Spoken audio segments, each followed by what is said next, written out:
आम आदमी पार्टी के मुखिया अरविंद केजरीवाल, जो अपने आप को कट्टर ईमानदार कहते थे, वो अब भ्रष्टाचार के मामले में गिरफ्तार हो चुके हैं।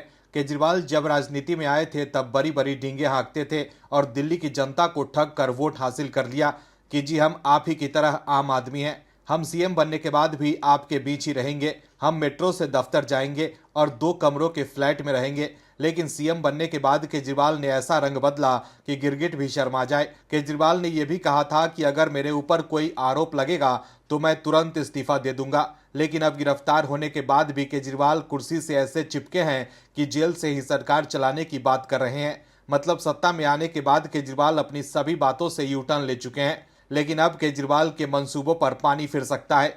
कैसे, बताते हैं आपको इस रिपोर्ट में। दरअसल आम आदमी पार्टी के मुखिया अरविंद केजरीवाल ईडी की हिरासत में हैं। ऐसे में उनके खिलाफ दिल्ली हाईकोर्ट में दायर ताजा जनहित याचिका यानी पीआईएल से उनके मुख्यमंत्री पद पर एक बार फिर खतरा मंडरा रहा है। एक बार फिर हिंदू सेना ने केजरीवाल के खिलाफ याचिका दायर कर उन्हें दिल्ली सीएम पद से हटाने की मांग की है। हिंदू सेना की ओर से दायर याचिका में मांग की गई है कि कोर्ट दिल्ली के उपराज्यपाल वीके सक्सेना को सीएम अरविंद केजरीवाल को उनके पद से हटाने का आदेश दे। याचिका में आगे कहा गया है कि केंद्र सरकार को दिल्ली को एलजी नियम के जरिए चलाना चाहिए। हिंदू सेना के अध्यक्ष विष्णु गुप्ता द्वारा दायर ताजा याचिका में कहा गया है कि संविधान में ऐसी स्थिति की कल्पना नहीं की गई है जहां गिरफ्तारी की स्थिति में मुख्यमंत्री न्यायिक हिरासत या पुलिस हिरासत से अपनी सरकार चला सके।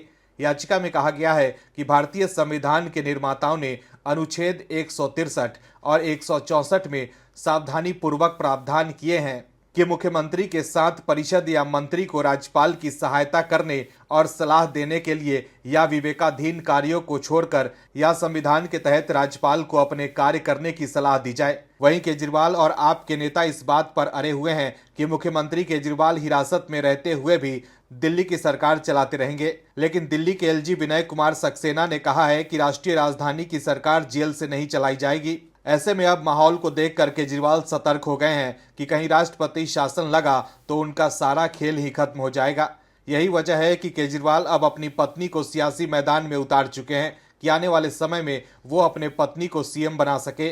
वहीं अब देखना होगा कि इस नए जनहित याचिका पर हाईकोर्ट का क्या फैसला होता है। इससे पहले गुरुवार को दिल्ली हाईकोर्ट ने उस जनहित याचिका को खारिज कर दिया था जिसमें अरविंद केजरीवाल को दिल्ली के मुख्यमंत्री पद से हटाने का निर्देश देने की मांग की गई थी। लेकिन अब इस नए जनहित याचिका को लेकर कोर्ट का क्या फैसला होता है, ये देखना होगा। Bureau report, OMH news. और भी वीडियोस देखने के लिए चैनल को सब्सक्राइब करें और बेल आइकन को दबाएं।